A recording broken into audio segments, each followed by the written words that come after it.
আজকে আমি যাব বৈকুণ্ঠনাথ টেম্পলে। গিরিশ পার্ক থেকে কিছুটা এগিয়ে আসলেই পড়বে হচ্ছে সেন্ট্রাল এভিনিউ এবং বিবেকানন্দ রোডের ক্রসিং। আমাকে যেতে হবে বিবেকানন্দ রোডে। আমি এখন দাঁড়িয়ে আছি সেন্ট্রাল এভিনিউতে, আর সামনের যে ক্রসিংটা সেটা হচ্ছে বিবেকানন্দ রোড। আমাকে যেতে হবে বিবেকানন্দ রোডের দিকেই।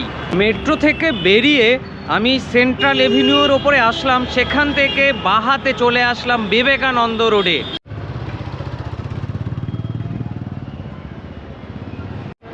আমি এখন দাঁড়িয়ে আছি বৈকুণ্ঠনাথ মন্দিরের সামনে। গিরিশ পার্ক মেট্রো থেকে 8 মিনিট হাঁটলেই চলে আসবেন এই মন্দিরের সামনে।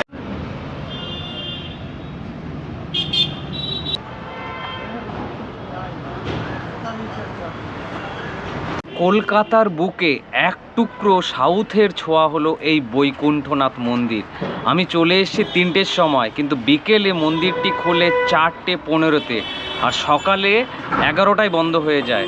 5টার সময় খোলে, আর বিকেলে বোধহয় 8টায় বন্ধ হয়ে যায়। কটায়?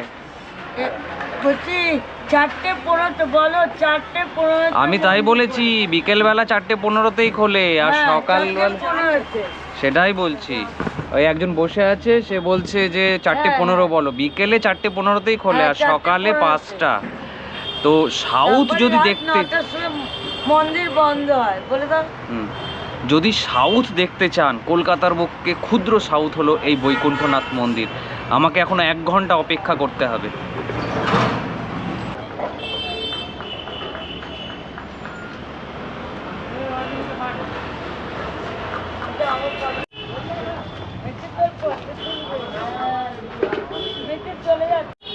কলকাতার যে কোনো জায়গা থেকে চলে আসুন গিরিশ পার্ক মেট্রো স্টেশনে।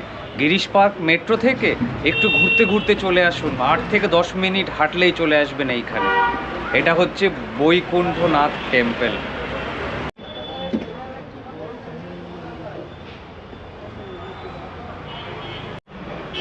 কলকাতায় যে এত কিছু আছে, আমি যদি না থাকতাম এখানে বুঝতে পারতাম না।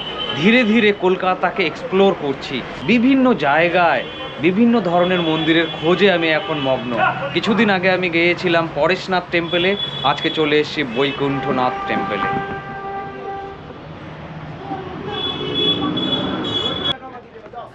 মন্দিরের সামনে দাঁড়িয়ে দাঁড়িয়ে বোর হয়ে যাচ্ছিলাম, তাই ভাবলাম এলাকাটা একটু এক্সপ্লোর করি, অর্থাৎ আশপাশ এলাকাটা একটু দেখি। তাই হাঁটতে হাঁটতে বেরিয়ে পড়লাম। রাস্তা দিয়ে হাঁটছিলাম, দেখছিলাম প্রচুর দোকান, যেখানে মানুষ জিনিসপত্র কিনছে, পাইকারি বলতে পারেন। আমি তো চলে এসেছিলাম 1 ঘন্টা আগে। ভাবলাম বৈকুণ্ঠ মন্দিরের সামনে বসে থেকে কি করব, এলাকাটা ঘুরি। ঘুরতে ঘুরতে দেখলাম যে এখানে প্রচুর মশলা বিক্রি হচ্ছে, মশলা, তেল, ডাল, এই ধরনের জিনিস বিক্রি হচ্ছে। এটা বড় বাজারের একটা পার্টি বলতে পারেন, এক্সটেন্ডেড বড় বাজার। বৈকুণ্ঠ টেম্পল বন্ধ বলে যে সময়টা ছিল, সেই সময়ে আমি এই এলাকাটাকে এক্সপ্লোর করছি। আর হাঁটতে হাঁটতে চলে এসেছি হাওড়া ব্রিজের তলা দিয়ে যে রেল স্টেশন, বা হাওড়া ব্রিজের তলা দিয়ে যে রেল লাইন, সেইখানে। আর এই হচ্ছে সেই রেল লাইন। এটা মনে হচ্ছে সার্কুলার রেলওয়ে, এটা চক্র রেলওয়ে। হ্যাঁ, এই দাদা বলছে এটা চক্র রেলওয়ে, আমি তাই গেস করেছিলাম। মাঝেরহাট থেকে নিয়ে হ্যাঁ, এটা কোথাও বেরোনোর একটা ভিতর পথের ট্রেন। এটা হচ্ছে চক্র রেলওয়ে, তাই তো? হ্যাঁ, আগে 3টে ঘাট অবধি ছিল, এখন মাঝেরহাট অবধি হয়েছে। হ্যাঁ, তো এখন একটা ট্রেন আসছে। প্রতি ট্রেন বেশি চলে না অল্প অল্প চলে এটাতে? অল্প, সারাদিনে 4টে যাবে, 4টে আসবে। ও, এবেলা 4টে, ওবেলা 4টে। তার মানে এটা দাঁড়ালো, কেউ যদি ট্রেনে অর্থাৎ চক্র রেলের ট্রেনে উঠে বড়বাজার স্টেশনে নামে, সেখান থেকেও কিন্তু বৈকুণ্ঠনাথ টেম্পলে হেঁটে পৌঁছে যেতে পারবে। ওই একই টাইম লাগবে, 8-10 মিনিট। সেক্ষেত্রে চক্র রেল ধরতে হবে এবং বড়বাজার স্টেশনে নামতে হবে।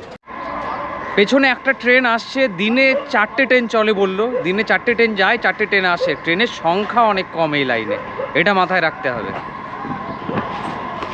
তো ট্রেনের সংখ্যা কম হলেও আমার ভাগ্যে একটা পড়লো আর কি, মানে আমি একটা ট্রেন দেখতে পেলাম। প্রচুর লোক নামছে বড়বাজার স্টেশনে।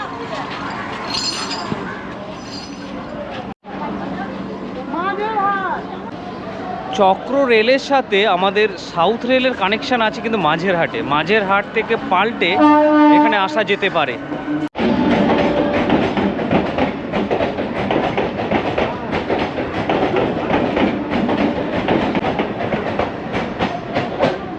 চলে গেল ট্রেনটা। চক্র রেলের ক্ষেত্রে বোর্ডে দেখুন গোল করে একটা রেল লাইনের ছবি দেওয়া আছে, এটা সিম্বল অফ চক্র রেল।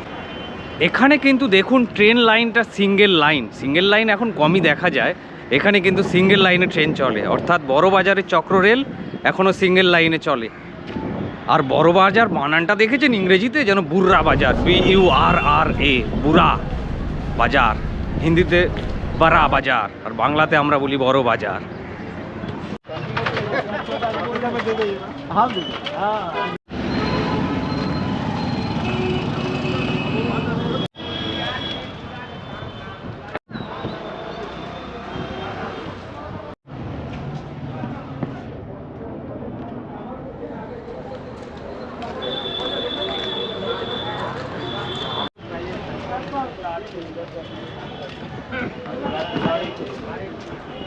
আমি যেখানে এসেছি শুধু মশলা আর মশলা, এই সুযোগে বড় বাজারের মশলার মার্কেটও ঘুরে নিলাম। যাই হোক, বৈকুণ্ঠ টেম্পল খুলবে 4:15-তে, এখন বাজে হচ্ছে 4:45। এবার মন্দিরের দিকে হাঁটা শুরু করলাম, দেখি মন্দিরের ভেতরে কি অবস্থা।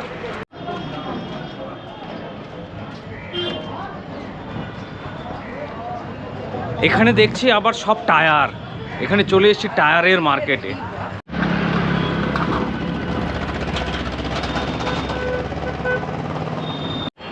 বড় বাজার স্টেশন ঘুরে চলে আসলাম আবার মন্দিরের সামনে, কিন্তু মন্দির খুলতে এখনো 10 মিনিট বাকি।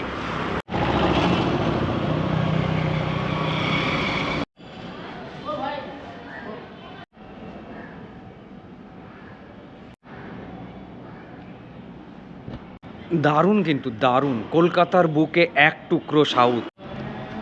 এখানে মন্দিরের যত নোংরা জল, অর্থাৎ ঠাকুর ধোয়ার, ফুল ধোয়ার জল এটা দিয়ে বের হয়।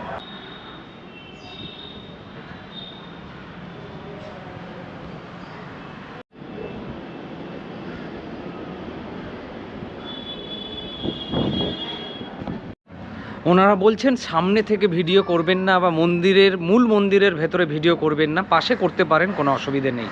তাই সামনের ভিডিও খুব একটা দিতে পারলাম না, তবে দারুণ, কিন্তু ভালো লাগবে।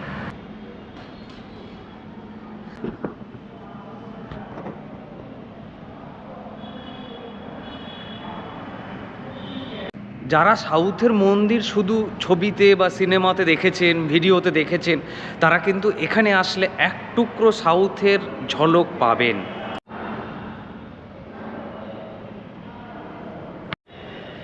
এই মন্দিরটি পরিচালনা করছে কিন্তু সাউথের লোকেরাই, অর্থাৎ সাউথের দ্বারাই এটি পরিচালিত, বা সাউথের কোনো সংস্থার দ্বারা এটি পরিচালিত।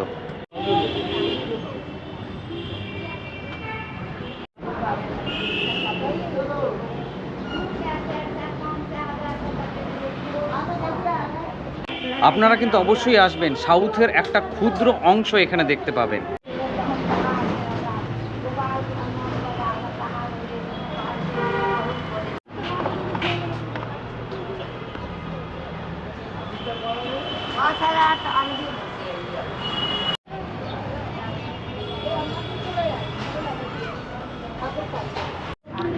এই মন্দিরটা কিন্তু খুব বেশি পুরনো নয়, এটি তৈরি হয়েছিল 1960-61 সাল নাগাদ, মানে তৈরি হওয়া শেষ হয়েছিল। তো যদি অন্যান্য মন্দিরের সাথে কম্পেয়ার করা যায়, কলকাতার এই বৈকুণ্ঠ মন্দির কিন্তু নতুনই বলা চলে। তাহলে আজকের মতো টাটা, সকলে ভালো থাকবেন, সুস্থ থাকবেন, দেখা হবে পরবর্তী কোনো এক ভিডিওতে।